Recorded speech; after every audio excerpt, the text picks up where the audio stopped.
आणि घर कर मागत आहे, म्हणजे घराची पावती। मौजा भीमकुंड पुनर्वसन बाबत माननीय जिल्हाधिकारी तथा अध्यक्ष आपत्ती व्यवस्थापन प्राधिकरण यवतमाळ यांनी दिलेल्या आदेशानुसार 20/2/2025 रोजी हनुमान मंदिर भीमकुंड येथे ग्रामसभा घेऊन दिनांक 21/2/2025 रोजी पुनर्वसन बाबत प्रस्ताव माननीय तहसीलदार साहेब व माननीय गटविकास अधिकारी साहेब पंचायत समिती घाटंजी यांच्याकडे पाठवलेला आहे। सांगायचं याच्यात हे दोन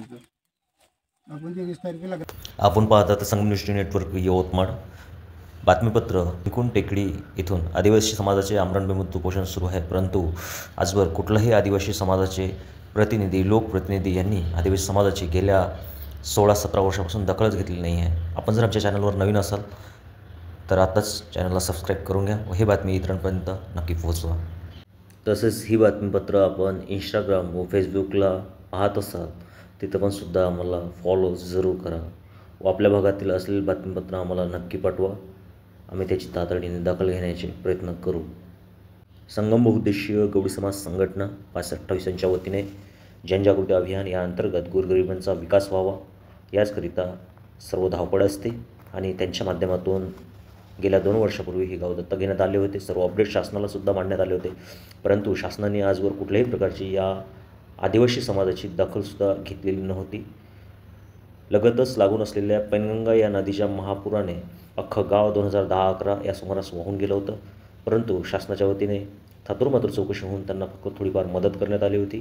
त्यानंतर या गावाचे पुनर्वसन झाले, परंतु आजवर कुठलाही प्रतिनिधी यांनी त्यांची कुठल्याही प्रकारची दखल न घेतल्याचे दिसून आले।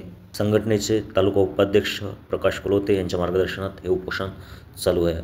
जाण्या येण्याचे रस्ते करून द्यावे, घरकुल देण्यात यावे। बरं, शासनाकडून तुम्हाला कोणती सुविधा अजूनपर्यंत आलेली आहे की नाही? कोणतीच सुविधा आलेली नाही, फक्त लाईन पाणी ते सुद्धा आम्ही स्वतः प्रयत्न केलेले आहे, तेवढी सुविधा आहे। तर मग आता तुम्ही जे उपोषण केलेलं आहे तरी शासनाला तुम्ही नोटीस दिली की नाही? नोटिसा सगळ्या नोटिसा दिलेल्या आहे। कुठपर्यंत गेले? कलेक्टरपर्यंत। तर इथं काही महिलाही बसून आहे, यांच्या मागण्या आपण बघूया काय म्हणते। तर आपलं नाव काय? गीता देवानंद कुळसंगे। तर तुम्ही कशासाठी इथे बसलेले आहे? आम्हाला घर पाहिजे, जागा पाहिजे, याच्यासाठी येऊन बसलो आम्ही। तर तुम्ही बेमुदत आमरण उपोषण करत आहे का? हो। तर सरकारच्या मागण्या पूर्ण व्हावं म्हणून? हो। तर तुम्हाला कोणची आजपर्यंत सुविधा झाली? लाईन पाणी सगळं, फक्त घर नाही, जागा नाही, रोड पाहिजे आम्हाला। बरं, ठीक आहे, आम्ही ह्या न्यूजद्वारे सरकारपर्यंत पोहोचवण्याची मागणी करू न तुमचे काम पूर्ण व्हावं अशी आमची इच्छा आहे।